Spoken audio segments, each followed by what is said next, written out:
Why, hello, everybody. Welcome on into Coffee with Brodes. It is a Thursday. The only game on tonight is the Philadelphia Flyers, and that is very painful when it comes here to Philadelphia sports. But here's what I do know. The Philadelphia Phillies take care of business against the Mets last night, and it tickled my fancy. All right. You got some outstanding play out of your bullpen. You got some outstanding play out of your offense. Rhys Hoskins is the hottest hitter on the planet. Guy can go yard, he can hit doubles, he can do it all. And you got Bryce Harper following, hitting rockets off the wall. I mean, it's just incredible. So that is probably where I want to begin, that Philadelphia Phillies team, and how exciting it is that they are 5-1 on the season, and they have definitely been a little spark plug here in this city between them and the 76ers. There's some excitement going on here, but yeah, I mean, it starts with the Phillies, what they've been able to do. The fact that Aaron Nola didn't have his best stuff, and we'll get to Aaron Nola for sure, because I'm actually going to give him some credit for what he was able to do yesterday, even though it wasn't a great outing and he had to really grind and it was a bit of a greasy stretch for him. What I saw out of that offense, what you can see, here's what I tried to explain about the 2-6 situation with this lineup, all right? When you have someone like Rhys Hoskins hitting in that 2 spot, and then you have Bryce followed by JT, followed by Bohm, followed by DD. You can't mess around with Rhys Hoskins. You can't flirt around with that spot in the lineup. You got to make sure you got to get him out. Like, you have to get him out, or you just have lethal weapons coming up in the lineup behind you. And if that's the case, you are going to get waxed. You're going to get screwed. I'm all in.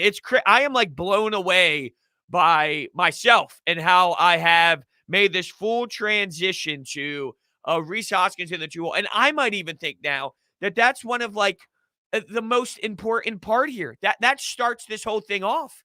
Rhys Hoskins and that power, what he's able to provide for you in that 2 spot, that might start this whole thing off with how unreal this lineup can be. So I was against it forever. I hated it forever. And within a simple 3-day span leading up to the season, it's like this whole new concept got drilled into my brain, and I fell in love with it. And now I couldn't be more in love with it. I couldn't support it anymore, and I'm blown away. I'm blown away by the transition in my mind of the Rhys Hoskins batting 2 situation. I love it. I think it's fantastic, and I think it's the reason why this team is actually going to be able to go far with their offense. 2-6 is what is my favorite part about this team.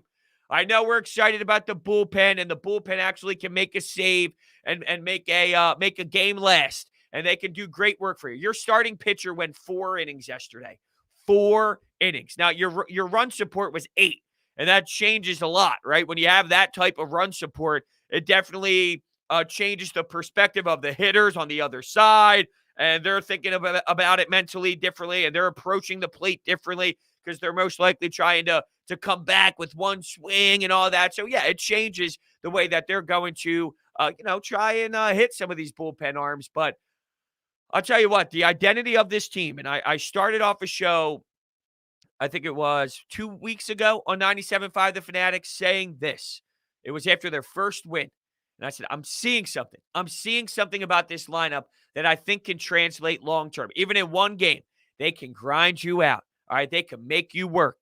They can make it living hell for you. It will be painful. You're going to throw 25 pitch innings. You're going to have JT and Bohm and Didi grind you through. Rhys Hoskins will put you through a 12 pitch at bat. They can do this. And think, oh, what's that? You're going through a 12 pitch at bat with Rhys Hoskins? Let's follow that up with 7-8 pitches with Bryce Harper. Now, I mean, that's 2 guys in your lineup. They have the ability to do it. And they can, yeah, for sure. I'm still thinking, this is from the Witch King, I'm still thinking about that bunt Bryce threw down. That was really great. I mean, just the way, and if someone else does it, it doesn't have the same impact. The reason it was as awesome and energy-filled as it was is because it's by the guy, the man, the myth, the legend, Bryce Harper, and the slow-mo replay they had of him laying it down and him running full speed, sliding head first. It got dirt on the jersey. There's nothing screams Philadelphia more than having dirt on the front of the jersey. Am I right? A $2 donation from Oscar the Grouch gave the Mets a good run of their bank. You're damn right they did. And the Philadelphia Phillies are now 5-1. And I can't wait to see what's going to happen to this team when they go on the road and play a Braves team that they won 2 games yesterday against the Nationals. So they started out 0-4. They had a really tough stretch to start out the season. They get 2 wins in one day. That'll give them some energy, right? So, yes, Oscar, they did give Mets a run for their money. And who knows what this Mets team's going to be. I think it's funny that they got into the bullpen a bit, and they've spent some money on the bullpen with Trevor May, and Trevor May comes out, and you're able to dice up some runs against him. So I don't know what this Mets team's going to be yet. Of course, it's so damn early into the season. I do know that Jacob deGrom is the best pitcher in baseball. I don't even think it's close. You can bring up some of these other guys in the league that are at the top. I don't think it is close. And that's no disrespect to anybody else at all. What that is just telling you how much of a weapon this guy is in Jacob deGrom. I mean, holy hell. It's crazy. The four-seamer, secondary pitches, the way that he don't get me wrong. Well, thank you so much, Oscar the Grouch, for the $2. What is amazing is obviously the insane movement of these pitches and whatnot, and how fast the velocity, 101, 101, 100, 99.7, 99.7, 102. That's amazing. But it comes down to the way he does it. Like the way that what's the word I'm looking for here? Oh man, it was on the tip of my tongue. Oh, it's going to come back to me. I swear it is. I promise you it's going to come back. The sequence. The sequence of the pitches and when he throws the pitches and the counts that he throws, but what he did the first time in the lineup compared to the second time to the lineup, compared to the third time in the lineup. You're playing a guessing game the whole time, and you're never going to figure it out unless your name's Andrew Knapp and you go opposite field. I'll never forget that play. I almost want to because I have it saved. Did I delete it? Oh, I really hope I didn't delete it. I'm going to find a way to get that onto the platform I'm using so I could play it at will, for sure. I don't know how bunts are filthy, but Bryce's bunch was one of them. It's because it's him. He provides that energy. He's the guy that has that boost where if he does something that's very basic and he does something that's very simple, yes, I found what I was looking for. The Andrew Knapp opposite field bomb off deGrom. I'm going to find a way to send it to myself and get it on the platform that we're using right now so I can display it at all times. Yeah, I mean, there's just something he can make the most basic play. There was a play in last night's game where it was just holding a runner on third base when he caught the ball out in right field and he had a cannon to home plate. Just the fact that it was Bryce Harper's cannon, it gives you more excitement. It gets you more juiced up. I mean, it's something about Bryce Harper, the flow and swag and steez of Bryce Harper doing something. I mean, it just changes the intensity of it being Bryce Harper. That's what it is. Andrew Knapp, the deGrom killer. I know, it's crazy. We got a $2 donation coming in from Philly fans in South Dakota. Let's talk about that boom bomb. The extension. If you go back and watch the replay and you see the extension of his arms on that swing, textbook. That is what you show kids when you're talking about, hey, you want to be a good hitter? You want to be a pure hitter? This is what you need to do. All right, this is how you become that. You look at this kid right here in Alec Boehm, and he's going to show you exactly what you need to do with the extension of your hands. He is a pure hitter. He gets it done in every area of the game. Now, I think I have this Andrew Knapp piece I'm trying to display for everybody, but why isn't it popping up? Is this it? No, God, no, that's not it. Where is it? Did it not download? I want to show the people what they deserve to be shown. And that is an Andrew Knapp. Maybe it's too big of a file. All right, maybe it didn't download. Well, that'll be the problem. I'm not going to try too much harder to do this. I thought it would be fun to have a nice little Andrew Knapp piece here, but apparently the file is just not opening. All right, we're done with it. I tried my best. I gave it my full effort. That's all I asked for. It's Philadelphia, right? You give me the greasy full effort. That's all that matters. Thank you so much, Philly fan. I really do appreciate it. A bun is good when it fakes out the camera. Well, yeah, that's not true. And look, with Rhys Hoskins on second base, and I do have a caller that calls in all the time on the Anytime hotline. His name's Sean. And he made a point of, if you listen to the post-game podcast, it was along the lines of that's what wins you games. Small ball wins you games. There's something to being able to win. Like, I don't think it's necessarily small ball wins you games. But what it is you need to have versatility. If you're not hitting the homers that day, you still need to find a way to win. You need to show that you can do it. If it's Alec Boehm having a sac fly out in left field on day one for Andrew McCutchen to tag up, then so be it. If it's Alec Boehm waiting on a 2-strike pitch off speed where he can drive it over the middle, then so be it. If it's 3 home runs and 2 of those being a 3-run shot, then so be it. It's not necessarily small ball wins you games. It's being able to win in different ways. If it is that day on that night, then fine. Some teams are able to do it more so than other teams. Some guys just live and die by the home run every single time. So if you're not going to hit it, and I made a mistake. I said Andrew Knapp was the only home run of the year. Shame on me. Didi Gregorius had one to center field, and I should have remembered that considering there's only one spot he ever hits home runs, and that's right field. So when you see that, it's like, whoa, hold on a second. It should have never skipped and slipped my brain. But when you go to the versatility side of things with this offense, they could do it in so many different ways that is what makes it tremendous. It's not so much small ball in itself. It's the fact that you can do small ball. But this is how I think about it. If I'm the opposing team and Bryce Harper gets a single because he bunts it, fine by me. I prefer it. I almost want him to do that. Now, with Reese on, that's a different story, and you move him over so you can live and die with it if it doesn't work out the way it's planned. But if you're pulling the shift and all, it's like, hey, yeah, that's woo. Come on, don't woo me. They want you to do that. They're begging you to do that for the most part. I'm talking more big picture, not specifically just once in yesterday's outing. But thank you so much, Logan, for the $2. We got Blake Hall here. I've been a Phillies fan forever, but I'm actually able to make a professional game this Sunday when they're in Atlanta. I'll tell Vinny how we feel. So you're going to, have you never been to a game? I'm actually able to make a professional game this Sunday when they're in Atlanta. Have you never been able to go to a game, Blake? I appreciate the $5 donation, by the way. Yeah, it's going to be awesome, man. Have I been to a Phillies game outside of Citizens Bank Park? When I went to the Nationals game, because I lived in the D.C., the Maryland area for 2 years when I was in college, playing college hockey for a couple of years. So then I went to a Nationals game, but I think that was Nationals, might have been Nationals Cubs, or no, it was Nationals Diamondbacks, I think. So it was very random. I don't think I've been to a Phillies game from my recollection here outside of it being at Citizens Bank Park.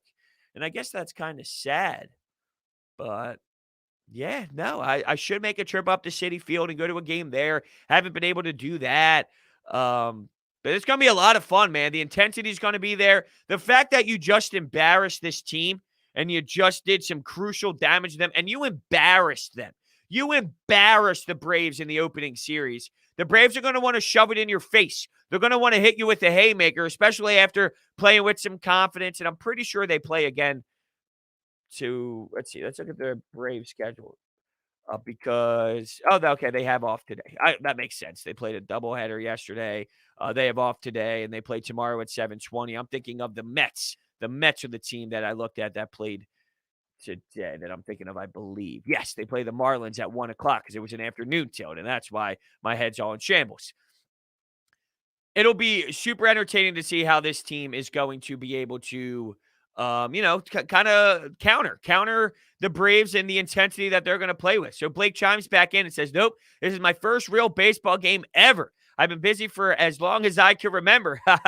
Well, dude, enjoy that, man. I want to see some pictures. I want you to take some pictures, take some videos, and I want you to show me. I want you to reach out. I want you to send some videos to me on Twitter. I want to see you when Rhys Hoskins hits a homer and you got all those jerk-offs going, oh, do their stupid chop on bullshit.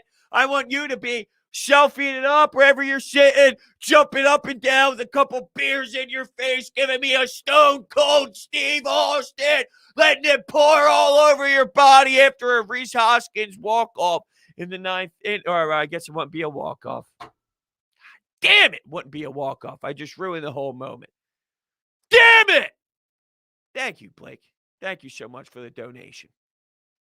Christian comes in with $2, says, I got to, you know me, I can't see my screen from that far away. I got to expand it. Nola wasn't perfect, but he got out of a tough situation. $2 for that. And you are correct. That is a great way to spend $2. The way that I look at it with Aaron Nola, by the way, real quick, I haven't taken a sip of my coffee. That's how much this Phillies team has been getting me going.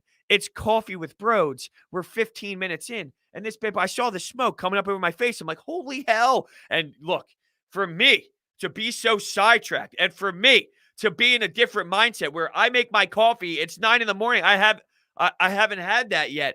And what? Excuse me? Wow. I mean, that just shows you how much love that I have for everybody, that I get distracted to that degree. So hold on, let me take a sip and I'll get back to that Nola point in just 1 second. Oh, goddamn. Oh, goddamn. There's nothing better in this world. I really don't know. You know, I was thinking about it. I saw like a commercial for coffee. And I was thinking about, damn, if there was no coffee in my life, that's such a big part of my life. Saying if there was no sports, I'd be a different person. There would never not be no sports. That's not a thing. But to think something like coffee, I mean, that's not as powerful as sports in terms of like big business. It changes like everything. Sports is such an elite thing in this world. So is coffee. I'm not disrespecting it, but you get my point. You see the difference. I would be a different human being if there was no coffee in this world. Like, that's how much this item right here has changed my damn life. For the better or for the worse? I don't know. I don't know what it's doing to me internally, but I do know drinking 35 of these a day is probably damaging. All right, getting back to Chris's point here. Yeah, I'm normally one of those guys because I sound hypocritical. Because with Howie Roseman, do I give them credit for fixing what they screw up? And they did make some moves, and a pretty intriguing one for sure at the linebacker position, and we'll touch on that a little bit later. But you blow everything up, you start the fire, you put out the fire. Do you get credit for putting out the fire when you started it? The difference is when you're a pitcher on the mound, it's a lot different, right? You're going to walk guys. You're going to get into some jams. That's a lot different than blowing up your entire franchise 3 years after winning a Super Bowl. So it is different.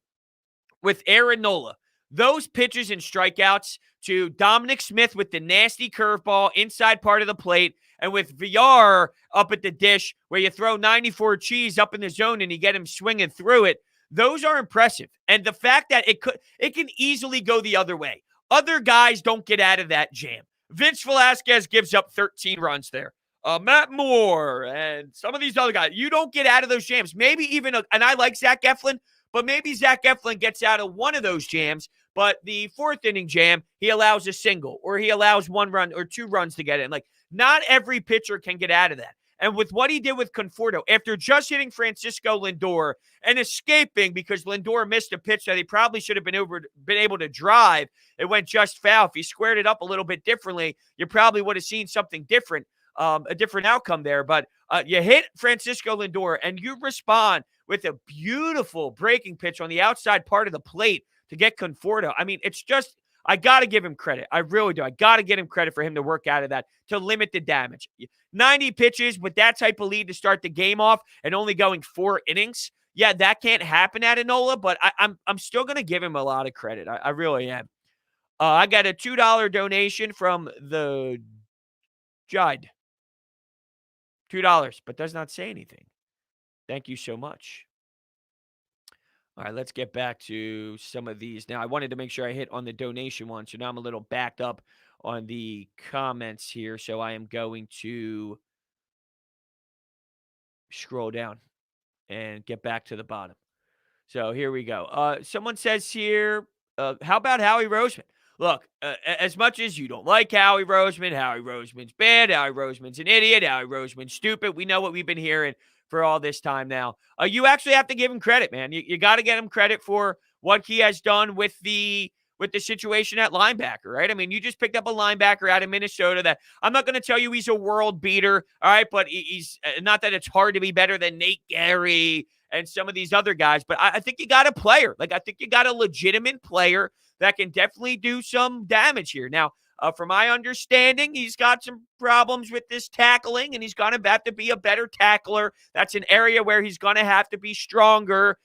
He's going to miss some tackles. Just be clear, he's going to miss some tackles. But in coverage and all, you're going to have a nice weapon, and I'm excited. Like, I'm excited to see what he's going to be able to do. You're getting Anthony Harris. You're getting some linebacker help. You're starting to see a little bit. And I am, as much as I want to see what Nick Sirianni's all about, and I'm not going to lie to you, I saw the video of him talking on YouTube, breaking down film. As much as I thought that excitement and that goofiness and that corniness of Nick Sirianni was silly, I just think it's him, man. Like that cornballness of him talking and his voice and the way that his voice explains football. When he talks about football and you hear him explaining banana routes and pop, and he's playing with passion and all that, and you see the excitement on the sidelines, and he's breaking down all that in film, I think that's truly who he is. I feel that is who he is. It's not some shtick. There was a little bit of me that thought maybe it was a shtick in the beginning, but the more and more you hear him speak,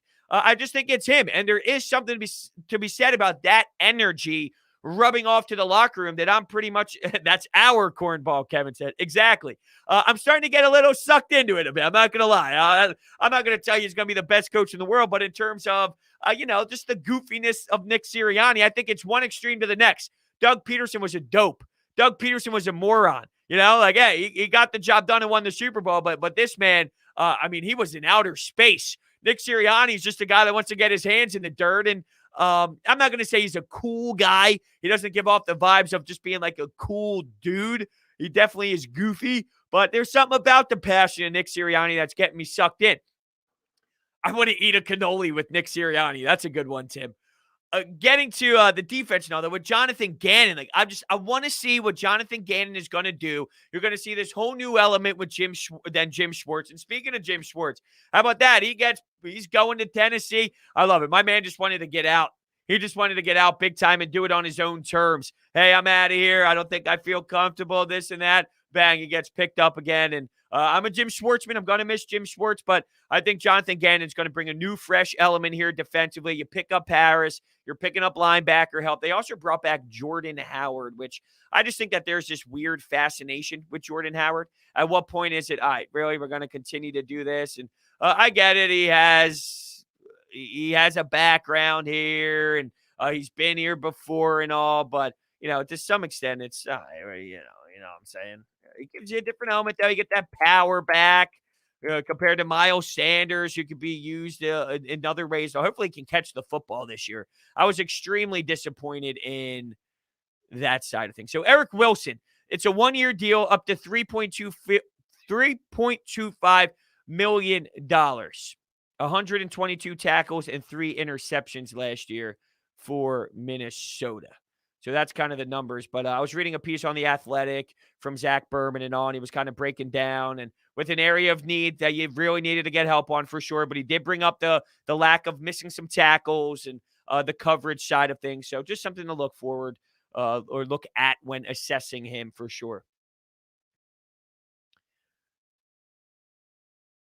Jordan Howard is becoming the new Jordan Matthews. Dude can't leave. Look, I wouldn't rule out Jordan Matthews coming back. Just kidding. I would say I'm just kidding, but who really knows? But yes, obviously I am just kidding. I understand. And when you hear, this is the thing with Nick Sirianni, and he's been stressing this enough, and he even mentioned the category of a fullback before. I think he sees this as an opportunity to implement something new. Yes, Matthews blows. I am fully aware of Matthews blowing. He's all about personnel. If I have this, I'll make this work. It's not my scheme, and I'm going to make whatever I have work into my scheme. It's I'm going to adapt with what I have. And I'm sure Nick Sirianni got all giddy looking at the film of Jordan Howard thinking, hey, I have Miles Sanders as a back. We know that he is so versatile. He's a home run threat, and he can catch the ball, and we could just do so many things with him. And in that clip, he specifically looked at some of the tape last year and said when you see a play work and you have someone underneath that is set for that play And I forget exactly the examples of who he said, but he said T.Y. Hilton and Marlon Mack. And I forget if those were the exact people that he utilized as the examples. But the point was, if you utilize a throw underneath and that's the set play, there's a different look for guys. So it depends if it's an Ebron, if it's a Mack, if it's a Jonathan Taylor, if it's a T.Y. Hilton. And I'm sure he's thinking that same logic. Like, hey, if I can just utilize so many different pieces here that if I get a Jordan Howard, I get a back like that, and maybe I can do something crazy. I remember because we would always say, oh, Jordan Howard can't catch, and then he does, and you just got to have some fun with it and on.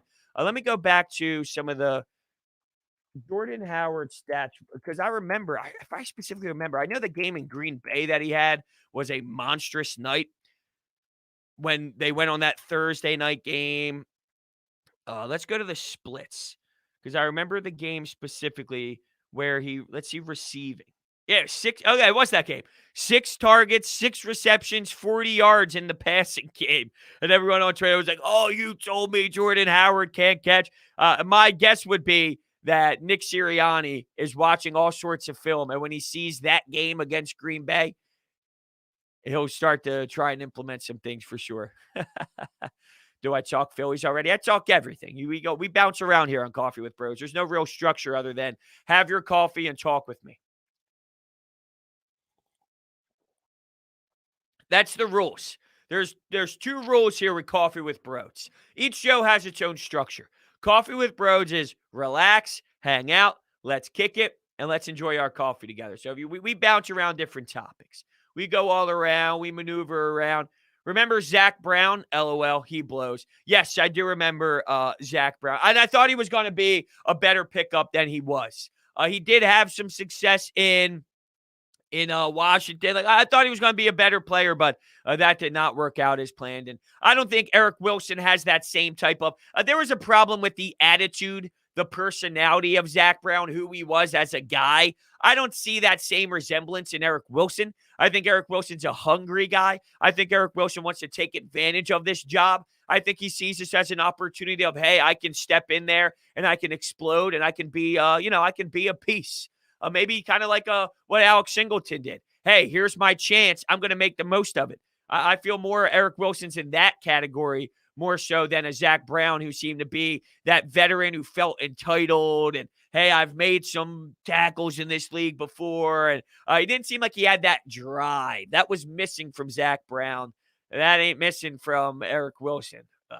I don't think that mentality side of thing is missing from him at all. JJ Arcega-Whiteside's the worst. What if Nick Sirianni just gets this guy going? The one thing we talked about during the draft when he was drafted that we all convinced ourselves this was great was something along the lines of, wow, think about what you have in the red zone.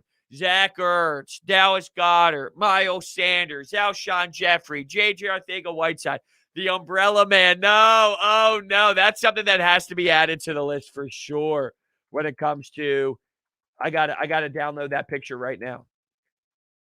JJ Arcega-Whiteside umbrella. Arcega-Whiteside. Here it is. There it is. Should I make it my wallpaper on my phone? My buddies know that I hate that so much that when can I put it here? When something happens with the that's what is nothing downloading? The hell is going on here? When it went Nope, that's the winner of the Bryce Harper giveaway that I did. Now, are you kidding me? All right, I guess I can't do anything today. Nothing wants to that's M. I'm someone who never titles anything logically. Let's try this again. If this doesn't work, I'm going to be pissed. Aha! We got it. There it is. Look at this. Look at this nonsense. Ew. No. No. All right, let's look at this picture and seriously analyze what we see here, right? So we have an individual. I'll take that comment off the screen just to kind of. So let's assess what we have here. We are sitting in an area where this man it just gets drafted by the Philadelphia Eagles, and he's thinking, all right, here we go. I'm going to go into camp. I'm going to earn my spot. I'm a second round pick. I'm going to have a role. And his mother comes with an umbrella. And does it look like it's raining? Does it look like it's raining? Now we get a comment here saying, Brodes, it's clearly raining. I don't see rain at all. The clouds, like it looks like there's some break in the clouds. It looks like you can see something in the cloud. Like there's something missing here. What are you doing? What are you doing? I'd be like, Mom, get out of here. Get out of here. You're blocking the sun for me? Here's where I have the problem. He doesn't have a problem with it. The hell, man? Unbelievable. It's just crazy. Yeah, I mean, it really is just crazy to think about that. That actually happened. If I'm him, you know how everyone has their trophy room? In my trophy room, by the end of my career, even though I stunk and I was a big bust, I'm having that framed because that's a part of my career. You have everything. Like in my hockey career, I got the jerseys that mattered to me. I had some good runs. Like I played in certain spots. I had like a little cool plaque on my last year juniors with the puck and all. Like, I got some memorabilia in my hockey career laying around. If I'm him, I gotta go picture of my mom. That's a big story. Umbrella, get absolutely destroyed by the Philadelphia media. That's part of my story. I was such a bust that, I got crucified. He doesn't get it. He's a West Coast kid. Stanford just doesn't get it. How do we get on the J.J. Arcega-Whiteside? The Phillies beat the Mets. You got the Flyers tonight that nobody cares about. The Eagles make some good moves. And here we are talking about J.J. Arcega-Whiteside and his mother. I mean, it's just crazy. How did that happen? Yes, I understand why it's frustrating that Howie Roseman picked J.J. Arcega-Whiteside over Metcalf, but everybody picked everyone over DK Metcalf, including the Seattle Seahawks. So I know it's frustrating. I'm not saying it's not frustrating, but everyone did. Everyone did at least once. So I get it. I get that it's frustrating. Oh, that's right. I wonder what Nick Sirianni is thinking about this kid.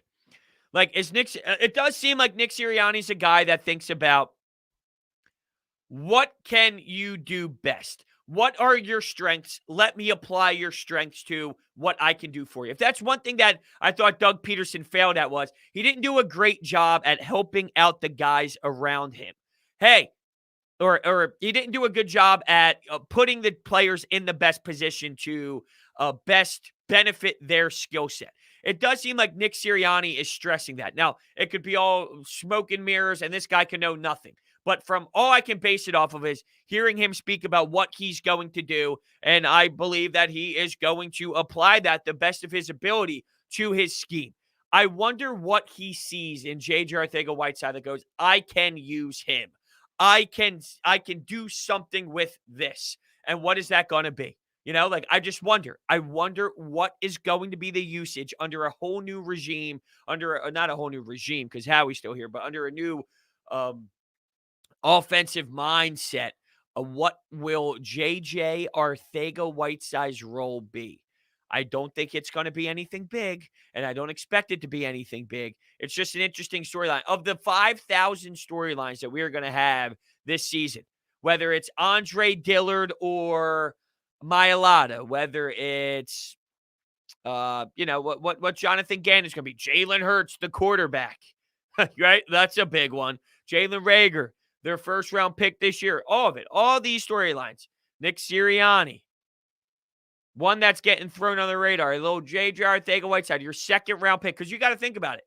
If you go out and get Devontae Smith with the first round, you drafted J.J. Arcega-Whiteside in the second, Jalen Reagor in the first, and Devontae Smith or Jalen Waddle in the first. That's how you utilized your high draft picks over the last couple of seasons. Yeah, you know what? I know it sounds silly thinking about talking about this guy, but that he re-enters the conversation because it's look at what you recently drafted. You better find a way to get this offense more explosive because you just put a ton of assets, even if it's a second round pick, even if you go with the corner in the first round and you get a Horn, or you get somebody else in the second round, or you get a Farley, or excuse me, in the first round, excuse me, in the cornerback department, if you get a Horn or a Farley, and then you get a situation in in a second round where you go out and get a guy at a wide receiver. It re-enters the chat, right? It re-enters the chat. No, don't say Sirianni's going to be bringing back Blunt watching film in 2017. That's all done and said with. Christian, we actually recorded the Open Ice Hits podcast this morning. So when Coffee with Brodes is over, that will be uploaded. So we did talk about that. That was the whole storyline today, of course. So I just want to keep you aware that that is in play for today. If you're thinking about hearing some hockey stuff, we do have that on the table for sure. Let me just do this real quick. Bang, bang. But yeah, so if you're thinking about the New Jersey Devils, some hockey talk, I will have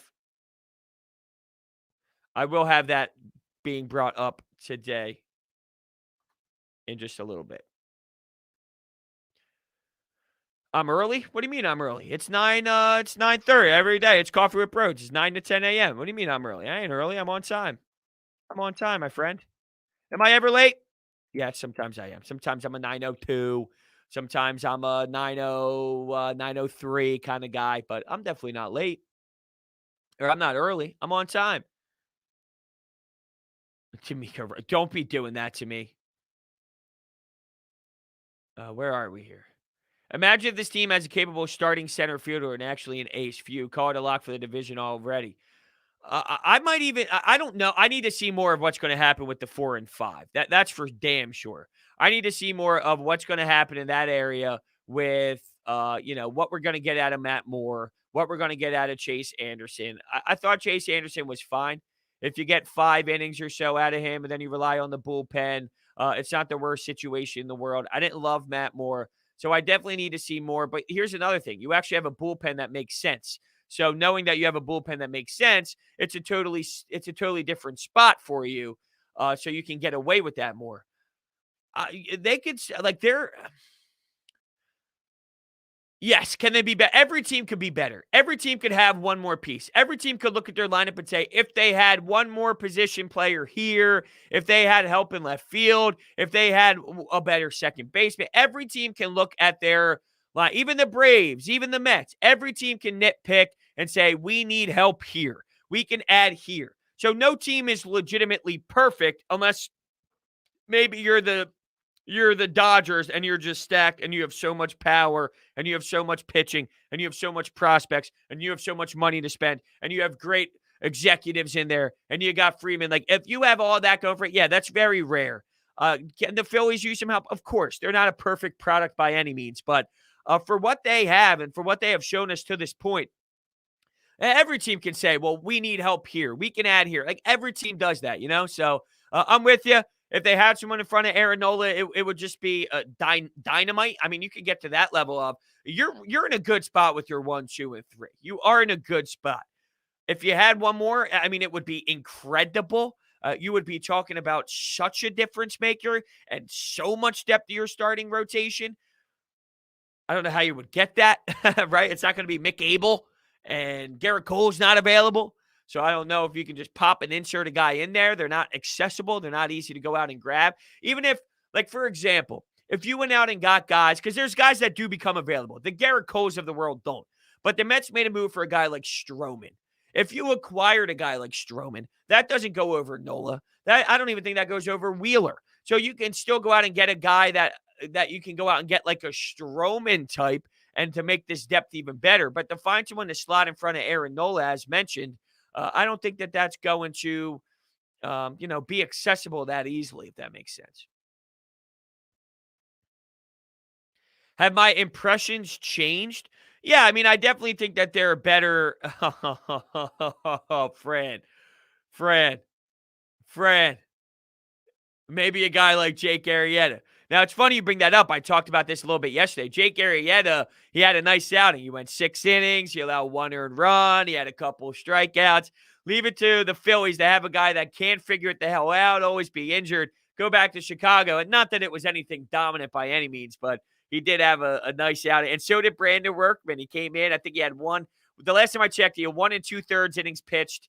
He had 2 walks, couple strikeouts, and Brandon Workman becomes actually what he was in Boston in his first outing with the Chicago Cubs. Of course, that happens.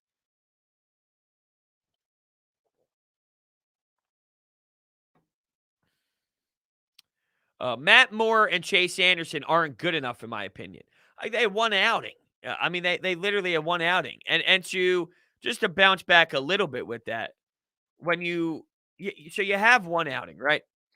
Your 5th starter giving you 5th innings and then relying on the bullpen. That's a game plan item. Like, that's a philosophy that they want to do. They feel that's the best way to approach this. And I go back to, like, you don't have 5 Zach Eflins or 5 Zach Wheelers or 5 Aaron Nolas. Your 4 and 5 are going to be something along the lines of, give me 5 2/3, give me 6 innings, give me 5 1/3, and then we'll rely on our bullpen because you can, for the most part, I know you couldn't last game, but for the most part, you can go heavily on Nola giving you 7, and then your bullpen isn't used as much in those games. Maybe Eflin can go 7. Wheeler can go 7. You don't have to use your bullpen to the same intensity. You're not going to have 5 guys that just shine. And the way that I've talked about this in the beginning of the season was this.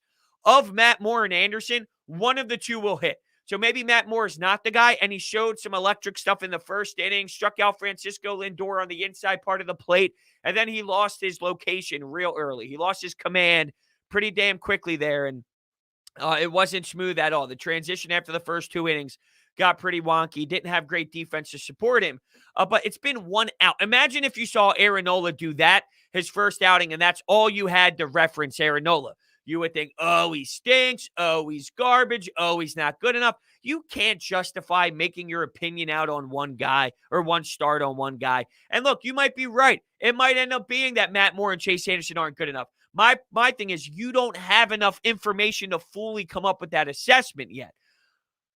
One of the two will work. And whenever that one guy doesn't work, you end up going with the Spencer Howard because the answer is not Vince Velasquez. I would try a Spencer Howard or something of that nature. Just Call Me Flair with the $10 donation.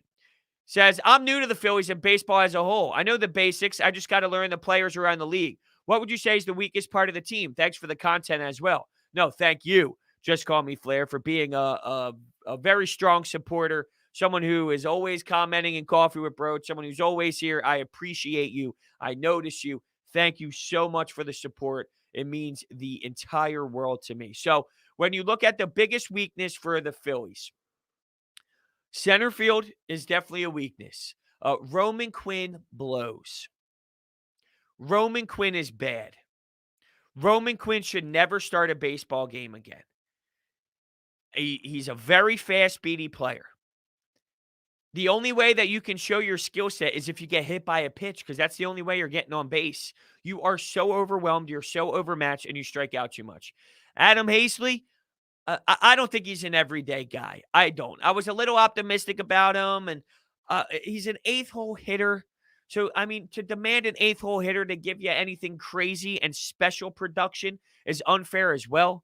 But you can use an upgrade at center field. So, center field is a spot that that's your biggest weakness. That is your biggest weakness right now is center field. Other than that, I think you're good at right field. You're good in left field for right now with Andrew McCutchen. You're good along the infield. Bohm, Didi, Segura, Hoskins. Batting-wise, you're good. As the other person mentioned with the 4 and 5, I mean, could you use an upgrade maybe if one of those 2 guys don't pan out? Can you use an upgrade in that area? If they don't pan out, yes. But your biggest weakness is center field. That's your biggest weakness, center field. But I go back and forth and I conflict myself internally because I'm starting to think that, like, hey, Adam Hazley, more of a 4th outfielder than anything else. And that sucks because you drafted him so high. But it's also too early to tell. I don't think he's been giving enough time.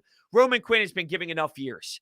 He is what he is. He's had chances to earn it. Adam Hazley, I never felt they gave him like the, hey, Adam, this is your job. Let me see what you can be when I say, Adam Hazley, this is your job. I feel based off the opportunity and based off of where you are right now with personnel and based off of where you drafted him, I think he deserves that shot. And I'm not saying he's going to knock it out of the park, no pun intended. I don't think he's going to be able to fully deliver. I think maybe in a few, maybe in a year or so at the end of the year, we recognize, hey, maybe it's not it. And if you had him as the maybe that Roman Quinn idea where, I mean, Roman Quinn stinks. If Adam Hasty was your fourth outfielder kind of guy, maybe that's better for him and that's better for the team. But give him that chance to find out. Give him that chance to find out. What's up, CL? What's going on, man? What's happening? What's happening? What's happening? No games today. Flyers don't count. Yeah, it was pretty depressing when I'm typing up the lineup. I'm thinking, all right, what do we have on the table today? What's on the log? And going from 3 games to 2 games to 1 game, and now you get 1 game on the schedule, and it's the Flyers. It's pretty disappointing. So as much as I say, like, oh, I'm done with this team, I'm not going to watch. I'm going to watch. All right, it's the only game on. I'm going to watch. All right. Unfortunately. Unfortunately. It's a sad world we live in. The Islanders made some moves, though, man. That Islanders move made me a little nervous for the Islanders. Not that I think that, not in terms of like, hey, competing for the Flyers job by any means, but um, yeah, I'm nervous for if I'm other teams in the league for sure. How's that Jersey binge watching? I grind it through. I this is what I do. I find a show and I love it for like 3 or 4 seasons, and then there's a time where I kind of just dip out a little bit, and that's kind of where I'm at here. What is going on? That's kind of going on with Jersey Shore. So I got stuck on. The problem is that Miami series, it just flat out sucks. That Miami season just absolutely blows. I think it's just awful. Um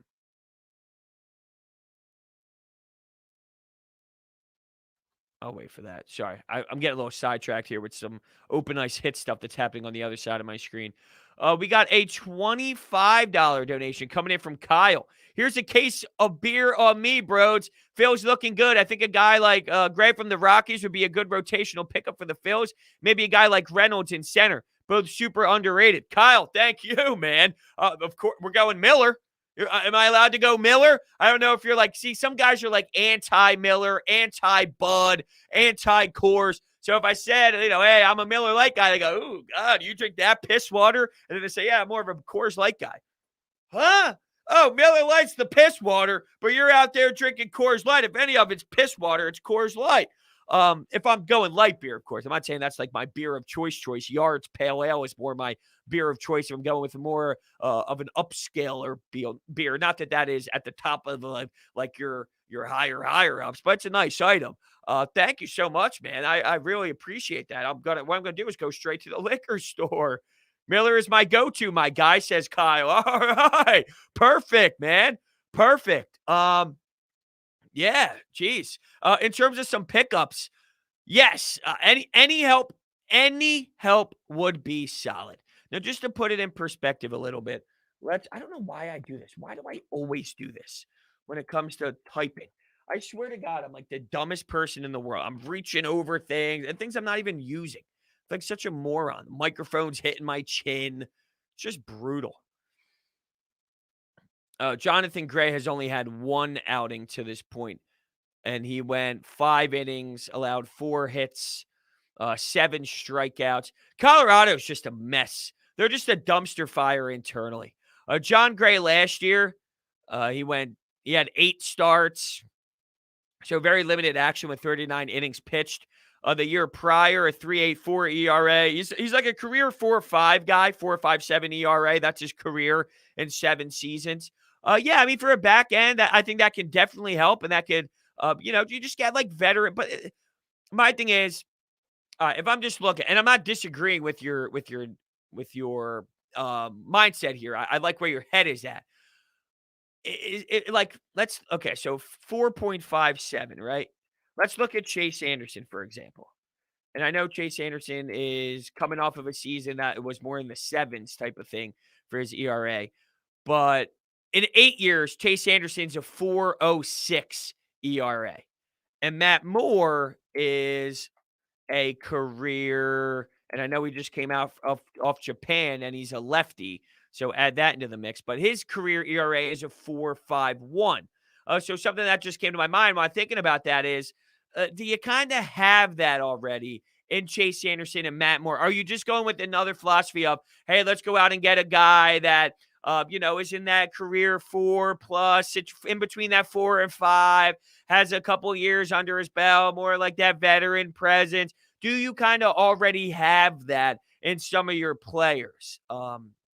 That's kind of my question on it. Thank you so much for the 25, man. It really is appreciative. And we got him chiming back in. Both teams are rebuilding. Definitely. Might not take a lot to get them. That's a fair point. My thing with John Gray is pitching in cores. That's true. That's very true. Take him out of there and he's got a shot. Okay. The thing is, he wouldn't be on this team if he was to get picked up and he was to get selected. You kind of have your three on deck here in Nola, Wheeler, and Eflin. So if you add a piece like that, it would be more of a 4, which can show you the depth. But yeah, the Coors Field conversation is always going to be legit with the way the ball flies out of there. But the ball, not that it's the same way by any means, but the ball does fly out of Citizens Bank Park too.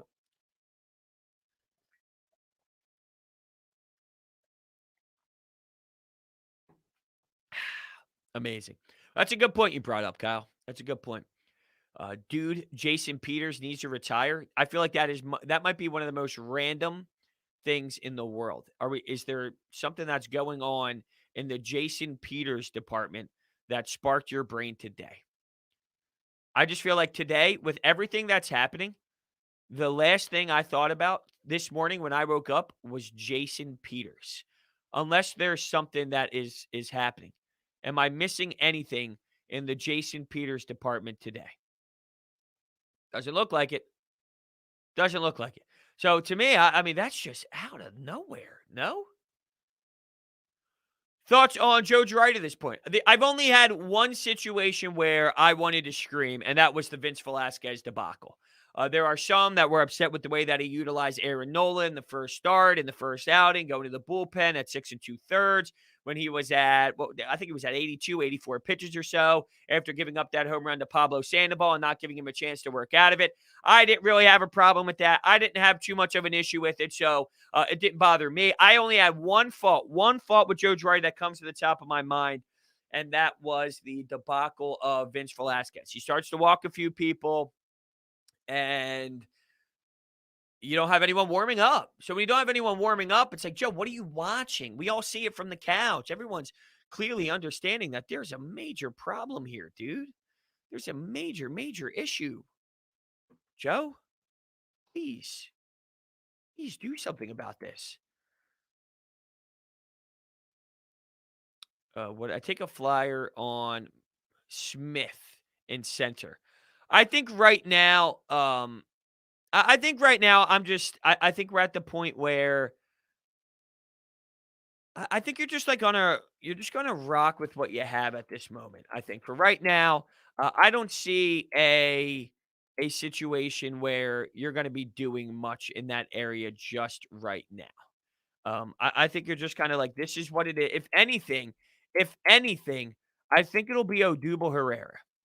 If you're gonna do something, I think it's gonna be Odubel Herrera. Smith is like Smith's okay, it's not like it would move the needle for me insanely, but I do think if you're gonna make a move at center field, I think you're gonna make an internal move with Odubel Herrera. I think that's probably the way that you would go. No, I mean, based off of what you heard from Joe Girardi and Dave Dombrowski to this point, and some offseason stuff and spring training stuff, I think that's probably the move. Well, yes, she's better than Roman Quinn. I'm better than Roman Quinn. You're better than Roman Quinn. Anyone's better than Roman Quinn. So, of course, Smith is better than Roman Quinn. You got guys in the chat saying they'd rather take Vince Velasquez out in center field over Roman Quinn. I mean, think about the disrespect. There's nothing worse than watching Roman Quinn swing a baseball bat. I think that's hell. If you go to hell, what you do is you watch Roman Quinn on repeat in film. That's what it is. You are just on repeat, nonstop, like a GIF, nonstop. It's just common GIFs over and over and over again of the ugliest swing in the world, just getting overpowered, overmatched, and his whole body's twerking, the bat and the follow through. He's facing the dugout because one, his swing's that bad, and two, he knows that's where he's headed. It's an 0-2 it's an 0-2 pitch, it's an 0-2 count. It's like, damn it, I'm screwed. He swings, it looks terrible, he gives up on it, and his whole body just naturally takes him to the dugout. Because he knows he's over. He knows he's over. Yeah, the whole, but look at the speed. I can't believe I saw that reaction yesterday. Look at the speed by Roman Quinn. Do you see? This is game-changing speed. Well, his strikeouts are game-changing too, for the negative. Come on, stop it. Yeah, he can't get on base. He can't get on base. What's his OBP right now? Not that, I mean, it's such a small sample size, but he has enough time in this league. His OBP is 250. 9 at-bats, 7 strikeouts.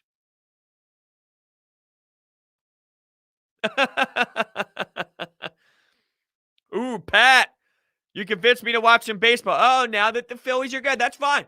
Hop on in, dude. They're 5-1. They have an off day today. Off days should be illegal, Off days should just be illegal.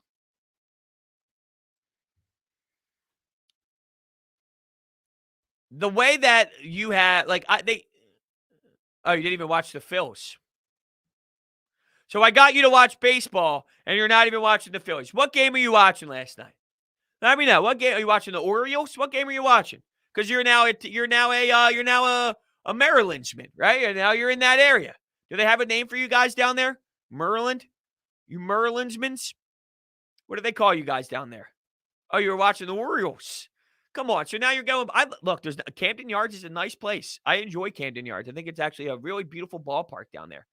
They suck, and I'm a hate watcher. Oh, so you're the guy that enjoys Maryland. You're the guy that hates. You're the guy that likes everyone feeling miserable. You enjoy when the Eagles lose because you like watching fans get pissed off. You like when the Flyers suck because it's funny to see people get so emotional. You're that guy. You're that guy. You're a hate watcher. That's you. You want everyone to suck.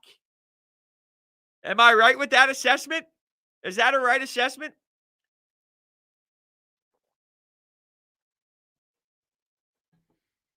Oh, okay. I just maybe my gut feel was wrong. I apologize. My gut feel was wrong. Except Philly. No way. I cheer for Philly, but hate watch the other teams.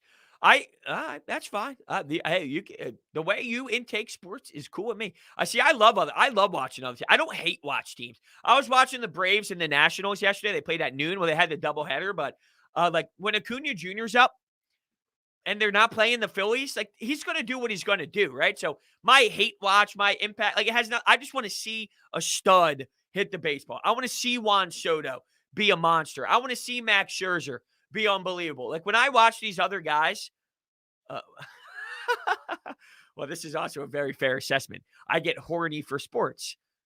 That's true. I don't have that's see, I do have hate in my body. I don't want to see the Cowboys win. There's a few teams that I would never but like, I don't have the hate for the Braves as other people do. I do for the Mets, not as much the Braves. My big thing is, this is how I go. If it doesn't impact my life, like, if a team like the Cowboys, I never want to see win ever. There's very few teams, Mets, Cowboys, those teams, but like, if the Braves win, there's no Atlanta Braves fans in my area where it's going to impact my life to that degree, where it's going to be brutal. It's going to be annoying. You deal with Mets fans, you deal with Cowboys fans. They're the worst.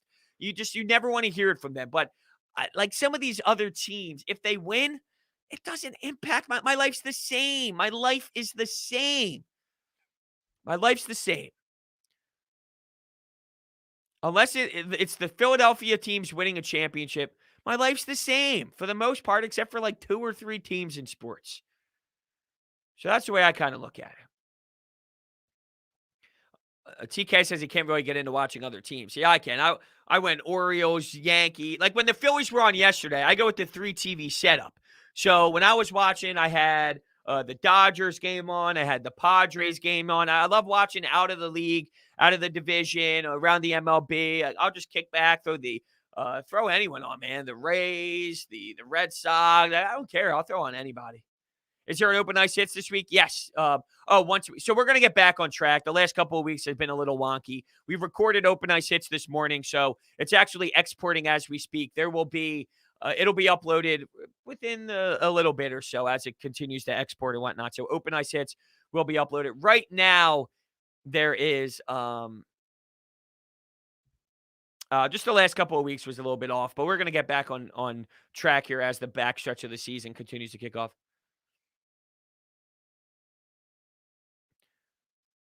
I'm not into the virtual strike zones with no umpires. If we're going no umpires, I'm out on that. I think there needs to be umpires in the game of baseball. Maybe that's get off my lawn or not. I don't know. But I do know this. Coffee with Brodes is over. There's only one more day of Coffee with Brodes. So tonight, all you have is the Flyers. Tomorrow, Coffee with Brodes, leading off with Brodes. What's tomorrow? I think you got Phillies and Sixers, right? Let's get the old calendar out. That's right. I got a calendar to write down my days. We have Phillies pregame show at 6 o'clock. We're going to do 6. The game's at 7:20, but we're going to do 6 o'clock for Phillies pregame. Just to be clear on that, we're going to do 6 o'clock with Phillies pregame. We got Sixers Pelicans at 8 o'clock. So we got a little double dip tomorrow. That's where we're at. So thank you guys all so much for hanging out with me today on Coffee with Brodes, and I will catch you guys tomorrow.